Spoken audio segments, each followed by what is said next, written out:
Behind closed doors, decisions are made that shape the lives of billions. There is no other agency of government which can overrule actions that we take.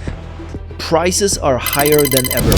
For millions of Americans, life has become unaffordable.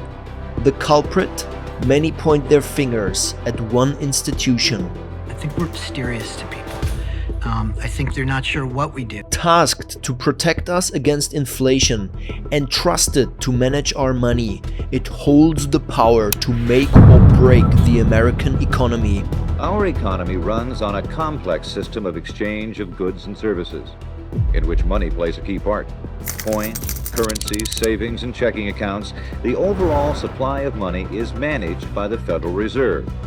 Federal Reserve sounds like a government-serving agency, something that is a transparent part of the democratic system, like the Congress or the Supreme Court.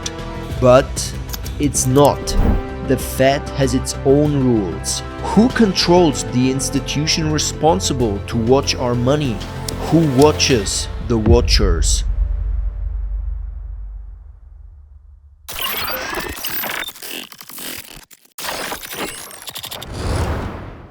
Imagine hearing a whisper in your neighborhood. The bank's in trouble. At first you brush it off, but then the whispers turn into murmurs, and the murmurs grow louder. By the time you arrive at the bank, the line stretches out the door. Panic hangs thick in the air. People clutch their savings books, desperate for answers. You finally reach the teller, only to hear the words you dread most. The vaults are empty. The bank is broke. And as the realization spreads, fear grips the crowd. People shout, push, and beg to withdraw what little remains. It's chaos, and in that moment, your hard-earned savings vanish into thin air. This isn't a one-off event. For decades, Americans lived in constant fear of bank failures. Panics like these happened regularly, wiping out life savings and crippling businesses. By the early 1900s, the US economy is a wild roller coaster. Industrial titans like Rockefeller and Carnegie are building empires, but for most Americans, financial life is unpredictable and dangerous. The tipping point comes in 1907. The collapse of the Knickerbocker Trust Company begins with a bold but disastrous gamble in the copper market. In an attempt to corner the copper market, a group of speculators and banks aggressively buy up massive amounts of copper to drive up prices and make a fortune. But their plan backfires. Copper prices do not rise. They crash. The fallout spreads quickly. Firms tied to the failed scheme cannot repay their debts, and rumors start to spread, wondering which institutions are exposed. One of the biggest names to come under suspicion is Knickerbocker Trust Company, one of New York's largest financial institutions. While Knickerbocker isn't directly involved in the copper gamble, it is connected to the very firms that crashed in the scheme, making people who put their funds with the Knickerbockers nervous. But as whispers turn into panic, crowds of depositors rush to withdraw their money. Within days, Knickerbocker's cash reserves vanish. The company has no way to meet the overwhelming demand and ultimately has to shut down. Similar to the collapse of Lehman Brothers during the Great Financial Crisis 100 years later, the Knickerbocker collapse sends shockwaves through the entire financial system. Fear spreads like wildfire, and other banks begin to crumble under the pressure. The Panic of 1907 is officially underway. With the government unable to act, one man steps in. JP Morgan, the most powerful banker in the country.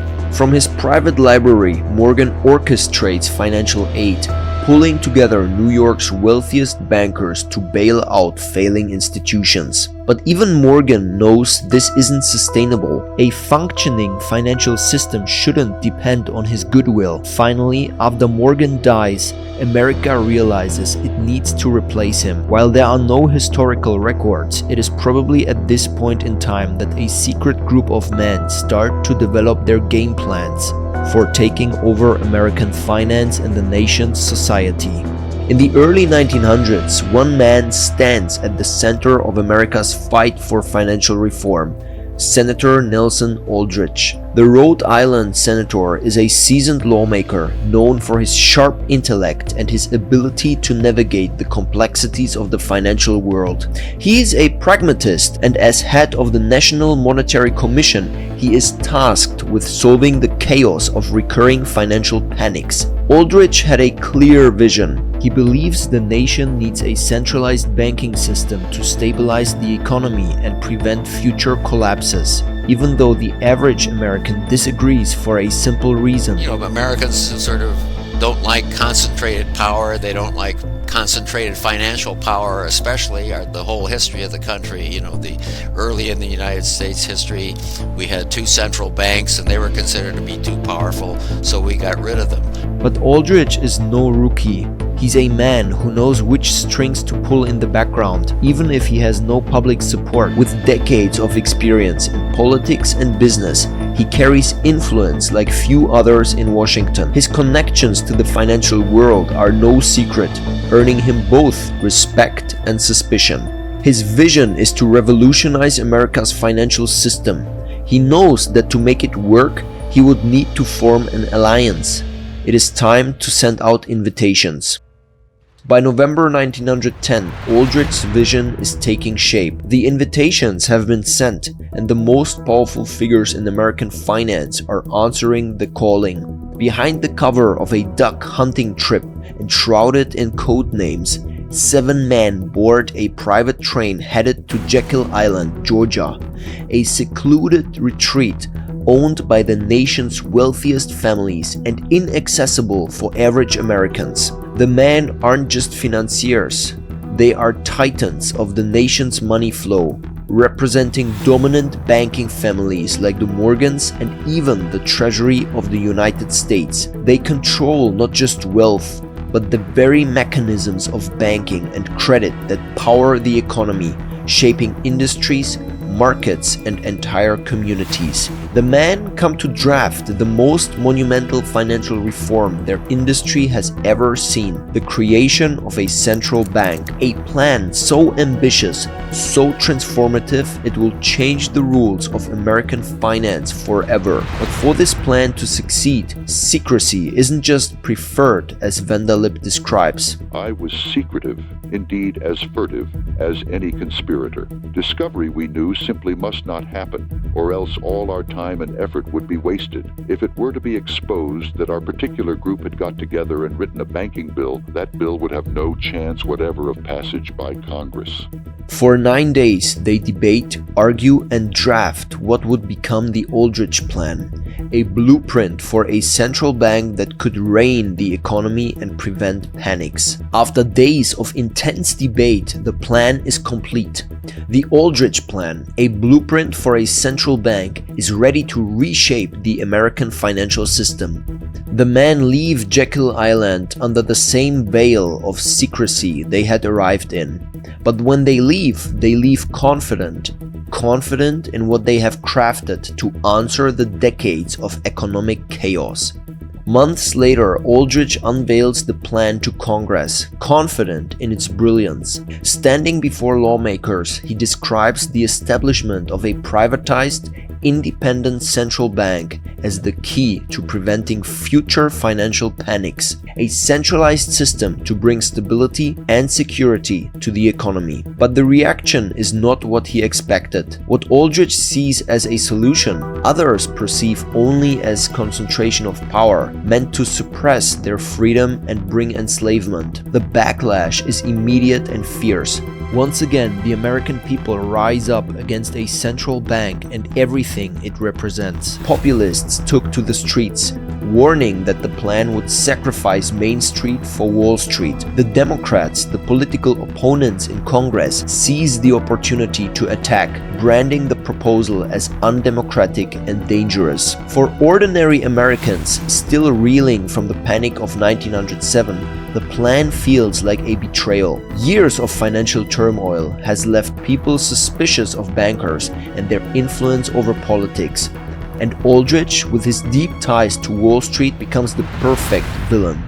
But great ideas rarely die. They evolve. Although the original Aldrich plan is rejected by Congress and scorned by the public, the concept gets revived shortly after. Just a few years later, the Democrats slightly amend and rebrand Aldrich's plan into something more palatable. By avoiding any connection to Wall Street, careful, or rather deceiving, communication efforts, this time around the hostile public is not alarmed by the adjusted proposal. On December 23, 1913, President Woodrow Wilson gives a special Christmas present to America. With the majority of the public in a cheery Christmas mood, the Federal Reserve Act almost secretly becomes law. The Federal Reserve comes into being, creating a central bank to manage the nation's money supply and act as a lender of last resort.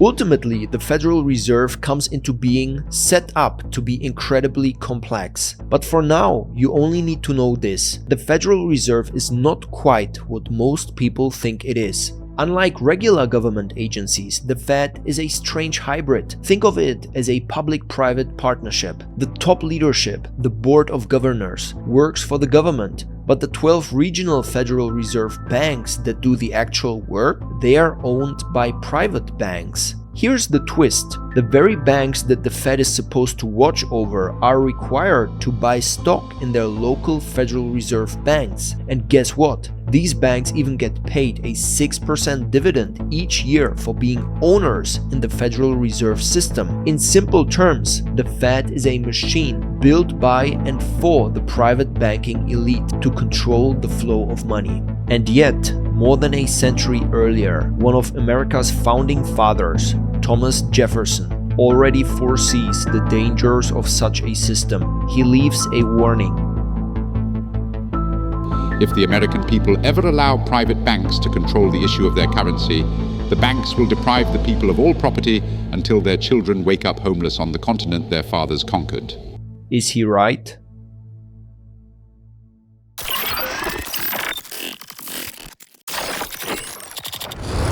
By the late 1930s, the world stands on the edge of a second global conflict. The failures of the financial system and the damage of the Great Depression have laid the groundwork for a global war that will soon redefine the century and bring unimaginable horror to the world. But no other force than the Fed itself will turn what began as economic hardship into a full-blown global disaster. And it wouldn't be the last time. Although the name may sound unassuming, the Federal Reserve is no ordinary institution. It's the engine of the American economy, capable of averting catastrophe or accelerating it. Understanding how it operates is not just important, it is essential. At its core, the Fed relies on two key levers to manage the economy: the price of money and the role of lender of last resort. Meet Mike Thompson from Ohio. Like millions of Americans, Mike's trying to buy his first home. He has saved up for years, but lately he has noticed something strange. The same $300,000 house he looked at last year would now cost him $500 more in monthly payments. Why? Because of something called interest rates. But this isn't just about Mike's dream home. His sister Sarah's small business loan just got more expensive too. Even his neighbor Tom's credit card debt is growing faster. The reason behind all this? Interest rates, or the price tag of money itself. Adjusting this price tag is the most powerful tool of the Federal Reserve. Think of the Fed as America's financial thermostat. Just like you adjust your home's temperature, the Fed adjusts something called the federal funds rate. When they turn this rate up or down, it ripples through the entire economy, affecting everyone's wallet, from Mike's mortgage to Sarah's business loan. Here's the catch: when the Fed lowers rates, borrowing gets cheaper. More people, like Mike, can afford homes, businesses expand, and the economy heals up. Sounds great, right? But there's a dark side. If things get too hot, if too many people are spending and borrowing, prices start rising out of control. Just ask Mike about his grocery bills lately. So the Fed plays a dangerous game. Raise rates too high, they might slow down and crash the economy. Keep them too low, prices could spiral out of control. The situation is like walking a tightrope, with the lives of millions of Americans hanging in the balance. Yet, as we will see, the Fed's true power lies not just in managing interest rates or inflation. Its core purpose is revealed when America is facing a devastating moment in history, and it will not be the last time that their true colors will be exposed. The 1920s are a decade of unbridled optimism and rapid economic expansion. Known as the Roaring Twenties, it is an era of booming stock markets, technological advancements, and a society eager to leave the shadows of World War I behind. But beneath the glamour of this newfound prosperity lies a system spinning dangerously out of control. The Federal Reserve, established to bring stability, instead fuels a bubble that would soon burst. After the First World War, the Fed decides to keep interest rates low to encourage borrowing and investment. Over time, the flood of cheap money leads to speculative bubbles in stocks, real estate, and commodities. As markets soar, so does the appetite for risk. Borrowers leverage everything they have, convinced the good times will never end. But the Fed's policies have not just encouraged growth, they encouraged overconfidence. By 1929, the economy isn't built on sustainable foundations, but on a fragile web of speculation, fueled by borrowed money and unrestrained optimism. When the stock market ultimately crashes in October 1929, it is only the beginning of a chain reaction. The collapse wipes out fortunes, but the real devastation comes as the banking system begins to crumble slightly after. A single bank failure can pull down others, spreading fear and collapse across the entire economy. The Federal Reserve was created to serve a vital purpose in these moments, to act as the lender of last resort, injecting money into failing banks to stop the domino effect before it destroys everything. By stepping in to inject liquidity into struggling banks, the Fed could stop the panic in its tracks, but instead the Fed stays still and watches. Fearing inflation and further reckless lending, it even decides to tighten credit availability right when the system needs it most. Commercial banks, now left without a safety net and room to breathe, collapse by the thousands. Between 1930 and 1933, over 9,000 banks and 80,000 businesses fail, and large parts of American society are thrown back into poverty as their wages halve or their jobs are lost altogether. The Fed's failure to act as the lender of last resort isn't just a policy mistake, it is a failure of purpose. The Federal Reserve's reluctance to act as a lender of last resort turns a recession into the Great Depression, the most devastating economic crisis in modern history, a global catastrophe with devastating consequences.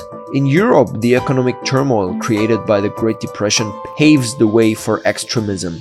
Desperate populations turn to leaders who promise to restore order, rebuild economies, and reclaim national pride. In Italy, Mussolini's fascist regime rises to power, and in Germany, the Nazis exploit the chaos to gain control, using economic despair as a platform to rally support for a radical, inhumane agenda. Meanwhile, in Asia, Japan also turns toward militarism and ultimately invades eastern China. The economic devastation of the Depression does not just lead to poverty.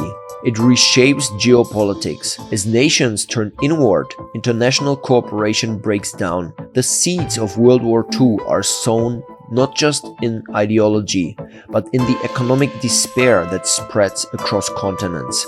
But World War II would become more than just a battle for territory. It would also turn into a battle of ideology and economic supremacy. As the United States of America emerges victorious, a new king takes place on the throne. Silently, it is crowned, not with fanfare, but with inevitability, shaping the decades to come as the foundation of a new global order.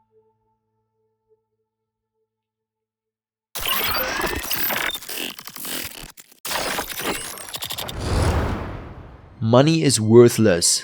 Chances are that you've heard similar statements before, and if not, you'll understand after what happens next. Money is indeed about to become worthless. World War II leaves much of the world in ruins. Europe is shattered, its cities are reduced to rubble, and 20 million lives are lost. Asia is no different. On the other side of the world, the United States, however, stand largely untouched, its factories humming, its infrastructure intact. By the end of the war, the United States has emerged as the world's economic superpower. It controls more than half of the world's industrial output and holds the largest reserves of gold, more than any other nation by far. The war's end is not just a moment of strength for the US, it's a chance to reshape the global financial system and place the dollar at its center. In 1944, as victory for the Allies comes into sight, representatives from 44 nations gather in Bretton Woods, New Hampshire. The meeting hosts the political and intellectual elite. The mission?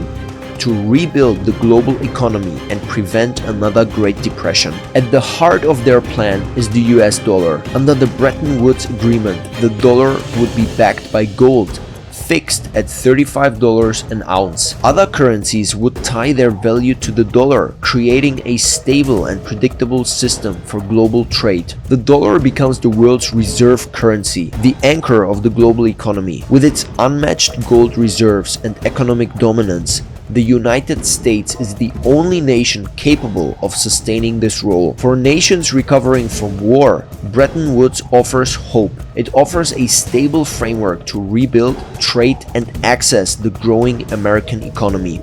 Bretton Woods is a good deal for the recovering countries and a glorious triumph for the United States. The dollar establishes itself as backbone of global trade, and American wealth skyrockets. With the onset of the post-war period, the world starts catching its breath, and the rhythms of American rock and roll and the glow of Hollywood begin to spread, carrying more than just entertainment. American power is on the move. The White House can now shake the entire world, and the Fed secretly assumes its role as the orchestrator of global monetary flows.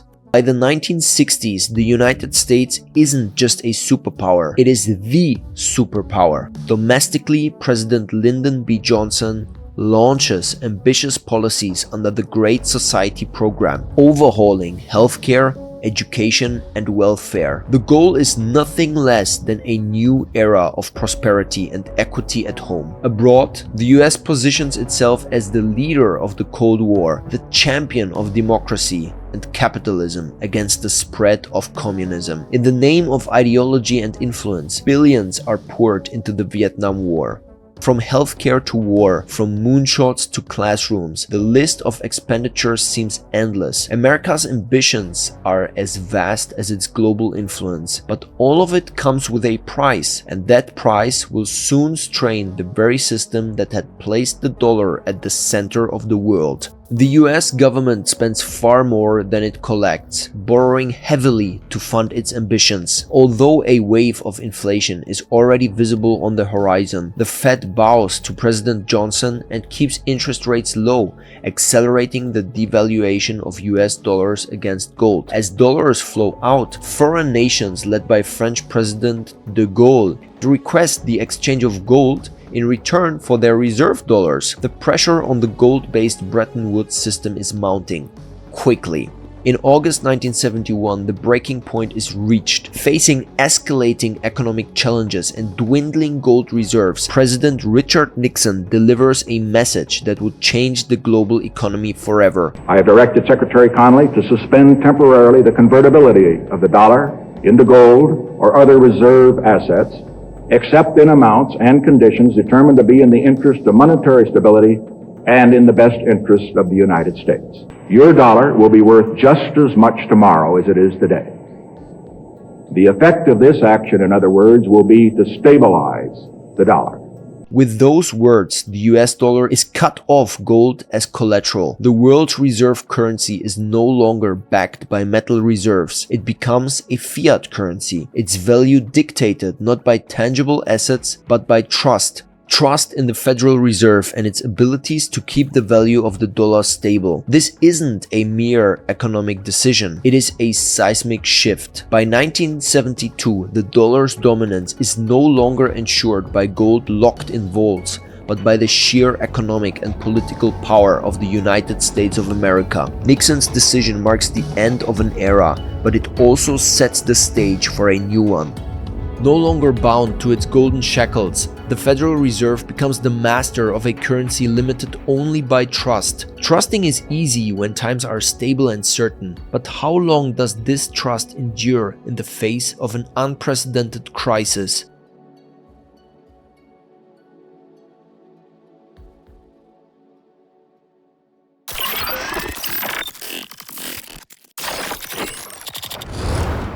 By the 1970s, the world faces a new reality. Oil is the lifeblood of the global economy. From fueling factories to powering cars and planes, oil is everywhere, and no nation can survive or grow without it. For the United States, as a military powerhouse and Cold War leader, oil isn't just an economic resource, it is a strategic necessity.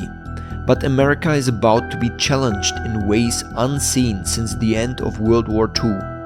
During the Ramadan festivities of October 1973, the Middle East erupts into a conflict. After an initial surprise attack led by Egypt, Israel clashes with surrounding Arab states in the Yom Kippur War. On paper, the war is fought between Egypt and Israel, but in reality, it's the entire Arab world against the United States. Outraged by US support for Israel, the Arabic nations weaponize their greatest asset: oil embargo aimed at America and its allies. Within the first weeks, oil prices skyrocket, then they quadruple after a few months. Worldwide, inflation goes through the roof. The embargo cripples the world and exposes just how fragile the global energy system truly is. For America, the embargo is a body blow. Oil production in this country is running at about 100% of capacity. We have no hope of getting oil out of new domestic fields such as Alaska's North Slope for at least 3 years. As oil moves from expensive to completely unavailable, companies start to close their doors, leaving millions of Americans without jobs. People who want to work but can't find jobs are part of today's other bad economic news. The unemployment rate soared to 8.2% nationwide last month, and it rose to an even higher figure here in California.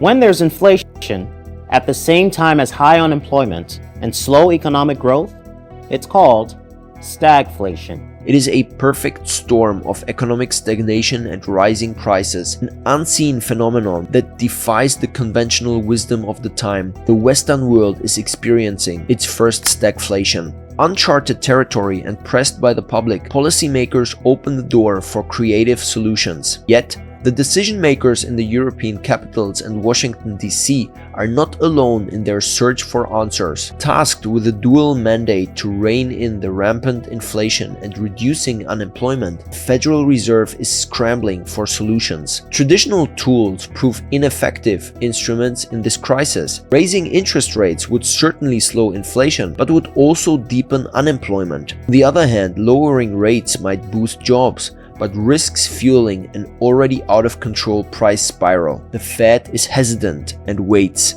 By the late 1970s, the Middle East is still in upheaval. The continuous high inflation is eroding the value of the dollar, and public confidence in the political elite is shaken. With their backs against the wall, it is time for action.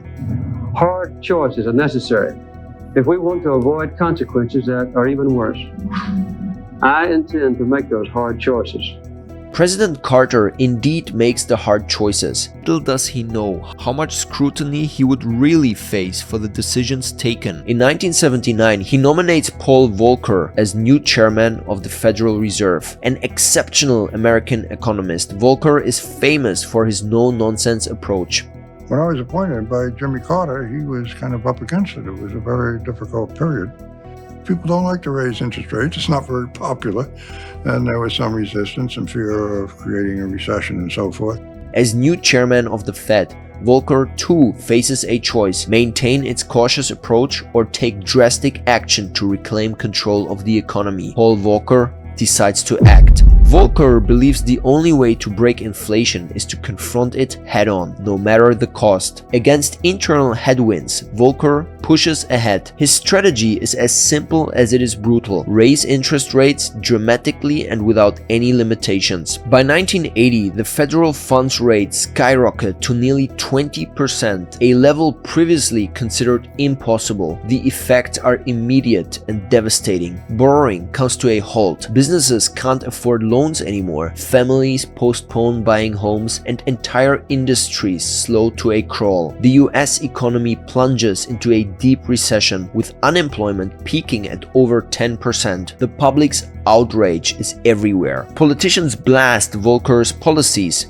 protests erupt, and farmers even drive their tractors to Washington, D.C. to block the streets in defiance. But Volcker didn't waver. He argued that taming inflation required pain, and that short-term suffering was the price for long-term stability.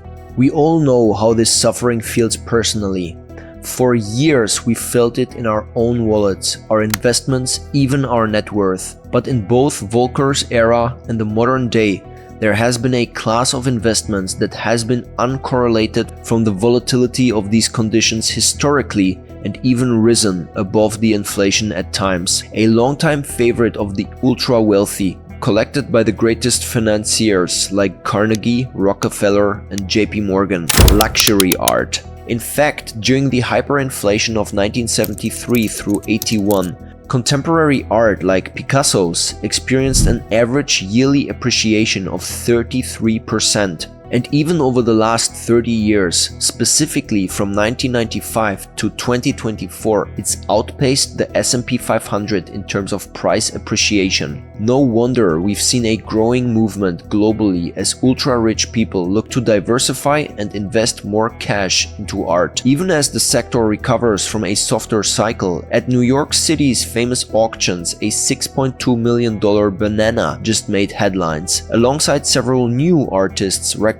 climbing into the tens and even hundreds of millions. Luckily, with Masterworks, today's sponsor, you can easily get in on the excitement without needing millions of dollars or art expertise. Diversifying your own wealth into fine art is easy with icons like Banksy or Picasso, and Masterworks recently posted another profitable return from selling a Basquiat painting for $8 million earlier this year. This summer they crossed over $1 billion in total capital raised, offering paintings that typically range from $500,000 to $20 million.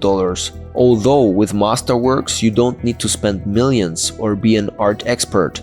Their investors have already pocketed annualized net returns like 17.6%, 17.8% and 21.5% as the market makes headlines again. Masterworks offerings can sell out quickly, but they gave me a link so you can get priority access.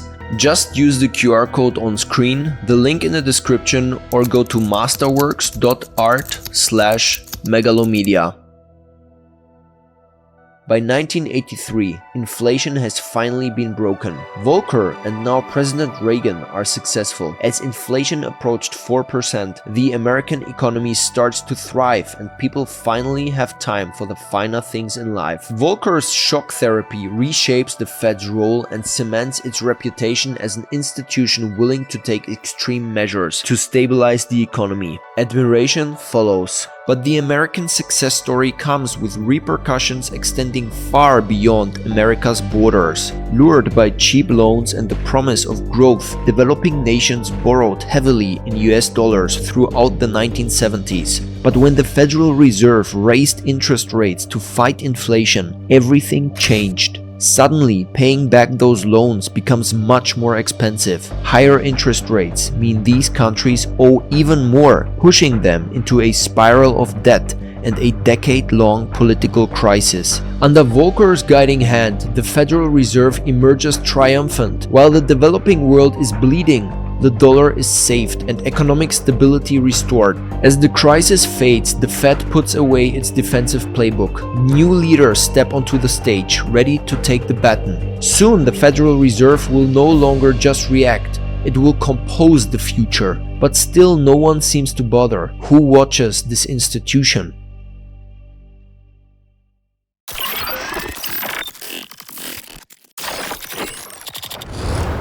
They call him Maestro, a man whose command over markets elevates him beyond mortal status. They revere him worldwide as a god of finance. His voice alone moves trillions, taming markets with a single sentence. Investors hang on his every syllable as if his speeches are scripture. His words become irrefutable truth, and his beliefs, they become gospel that shapes the entire nation. He steers the invisible hand of capitalism like no other, but even gods can fall, and when they do, the world trembles.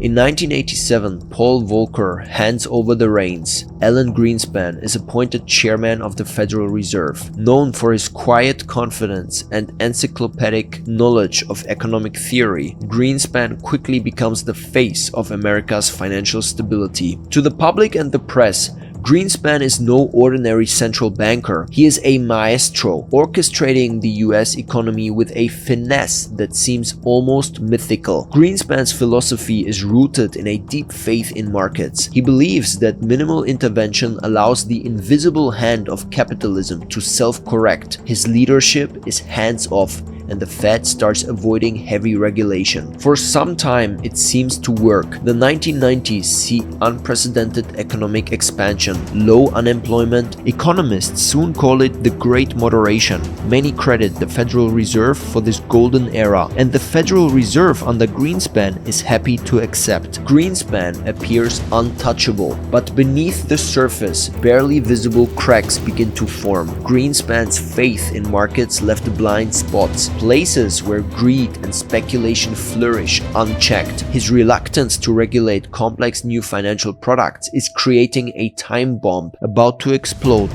in catastrophic fashion decades later. The Dow Jones Industrial Average plunges nearly 23% in a single day, the largest percentage drop in US history. Panic sweeps through the financial world, and investors fear a total collapse. Greenspan's swift action brings confidence back into the markets. The Fed slashes interest rates and floods the system with liquidity, stopping the panic in its tracks. Within a few days, the market recovers and Greenspan emerges as a hero. This marked the beginning of a new era, an era in which the Federal Reserve is willing to cushion losses during crises, like a put option contract that protects investors from losses. The Fed's intervention had clearly signaled to markets that it would step in to prevent catastrophe. The Greenspan put was born. The financial industry takes the message to heart, and Alan Greenspan at the helm of the Federal Reserve soon becomes more than respected. He is revered as an all-knowing god. His words become irrefutable truth, and his belief becomes a gospel. But beneath this aura of control lies a dangerous assumption. Greenspan believes that market participants, especially Wall Street's most powerful players,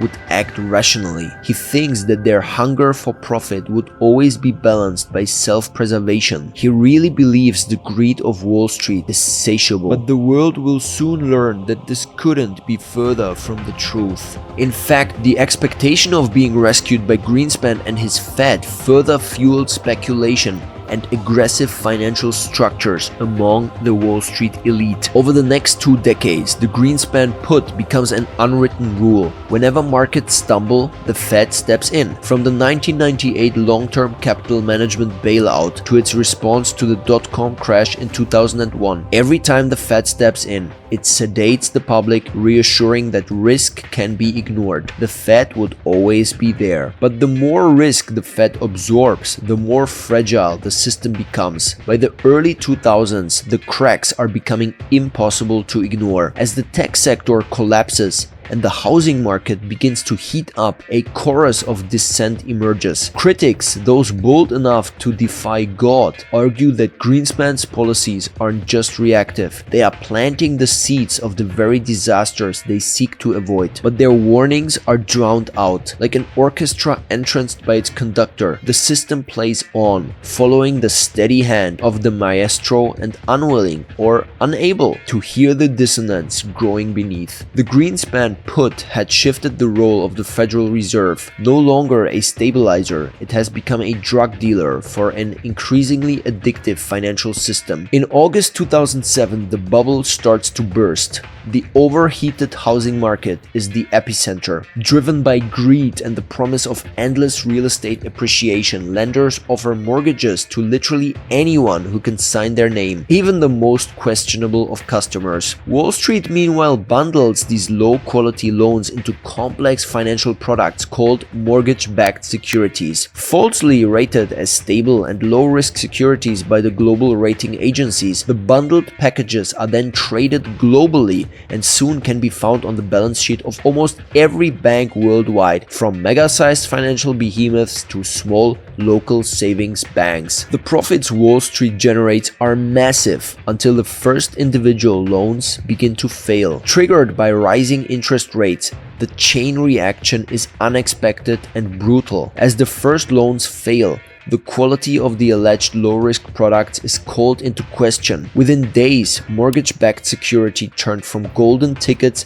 into financial quicksand, pulling down even heavyweights of the industry. As loans keep failing, foreclosures skyrocket.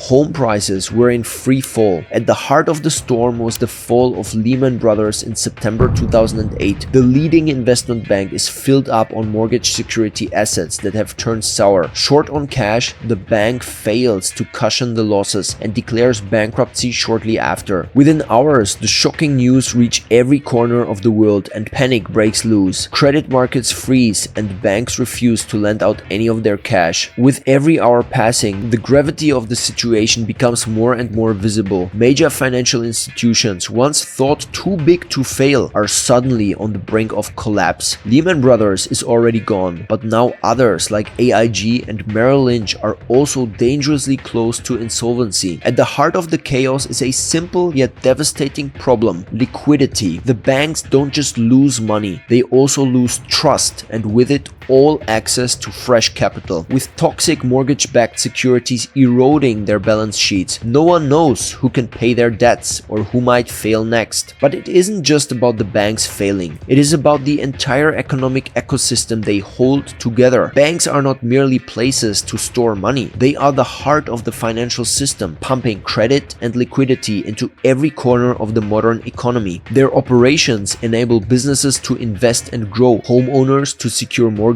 and governments to fund essential projects. Officials quickly realize this isn't just a financial crisis, it is an existential threat to the system that sustains millions of lives and livelihoods. And as the arteries of credit and trust begin to clog, the total collapse looms closer. Faced with the prospect of systemic collapse, the US government steps in. Emergency meetings between the Treasury, the Federal Reserve, and Congress quickly result in dramatic measures. In a bold and controversial move, the American leadership announces the so-called Troubled Asset Relief Program, TARP, injecting $700 billion into the failing institutions to ensure they have enough capital to survive the next months. While TARP is a good starting point, it proves too small to carry the entire system. Further liquidity is needed as soon as possible. In the chaos of the crisis, speed is prioritized over scrutiny. Without any approval from Congress or the public, the Fed decides to inject further capital into struggling institutions. Hidden behind technical jargon, the American government and the Fed bail out Wall Street. But the rescue comes at a staggering cost. The bill amounts to nearly $2.5 trillion US,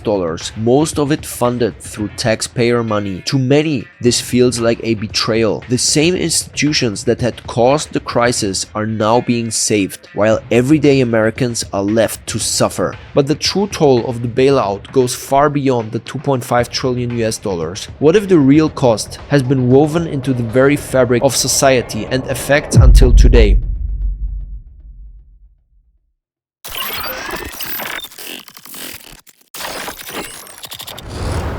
But clearly, one of the issues is that we've been relying too much on the Fed. The Fed has been the only game in town. It's been doing most of the policy heavy lifting for the last few years. The 2008 financial crisis moves the Federal Reserve and its influence into the spotlight like never before. As the crisis fades and the economy goes into recovery, the full extent of the Fed's emergency measures becomes apparent. Interest rate cuts, bailouts, and massive open market operations called quantitative easing. The Fed had carried out the largest monetary policy intervention the world had ever seen. While considered effective and necessary by some, for many, the question wasn't just what the Fed did, but how could it do that? The great power came with an uncomfortable question: who watches the watchers?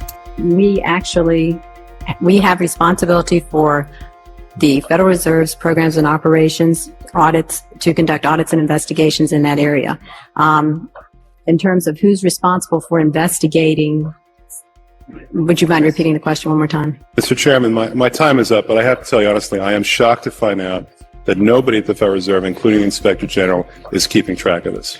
The answer is nobody. Despite its dominant power, the Fed's meetings are closed to the public and it reports only rarely to Congress. But this secrecy isn't a flaw in the design of the Federal Reserve. No, it's a feature. Supporters of the Fed argue that its independence and low transparency shield it from political pressures, allowing it to act decisively in moments of crisis and make the right choices to reach its mandate. But critics consider this autonomy as dangerous and authoritarian. So does the end justify the means? More than a century after its creation, has the secretive, protected Federal Reserve delivered on its promise to protect the value of the dollar?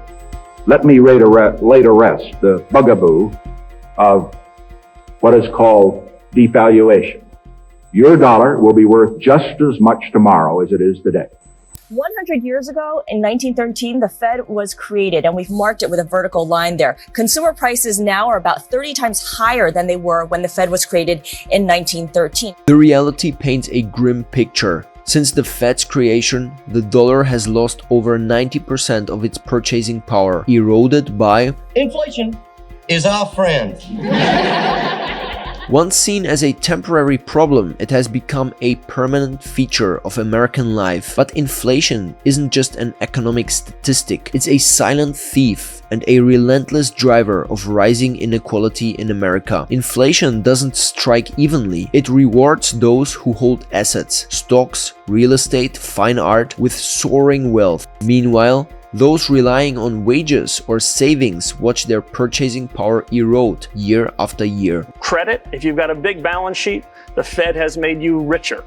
And so I would say this has been, in some sense, reverse Robin Hood. Over decades, this dynamic widened the gap between the wealthy and everyone else. While inflation enriched the top 1%, wage stagnation and rising costs left millions behind. The middle class, once the engine of American prosperity, is at risk of falling apart. The Fed has failed to keep the dollar stable and allowed, even fostered, inflation at times. The widening inequality is no accident. It is the desired outcome of a system carefully orchestrated by the Federal Reserve. But the consequences of the Fed interventions do not stop at America's borders. Since 2008, the Fed has expanded the money supply at an unprecedented rate. As the US dollar is the world's reserve currency, each time the Fed prints new money, it dilutes the value of other currencies worldwide. In response to the rampant expansion of money supply over the years and the weaponization of the dollar, geopolitical adversaries like China and Russia have worked to protect themselves, to diversify their national reserves away from the dollar. Both countries have started to trade more and more in their national currencies. And they are not alone. Other BRICS nations, namely Brazil, India, and South Africa, have recently also signaled their interest to decrease the usage of the dollar in favor of national currency or a standalone BRICS currency. The dominance of the US dollar and the Federal Reserve as its watchdog are starting to shake, and with it, the entire global financial system. In times like these, sophisticated investors are not waiting for the next crisis to erode their wealth. They are looking for alternative investments that hold their value regardless of economic turbulence. They know gold stays golden, and a masterpiece today will still be a masterpiece tomorrow.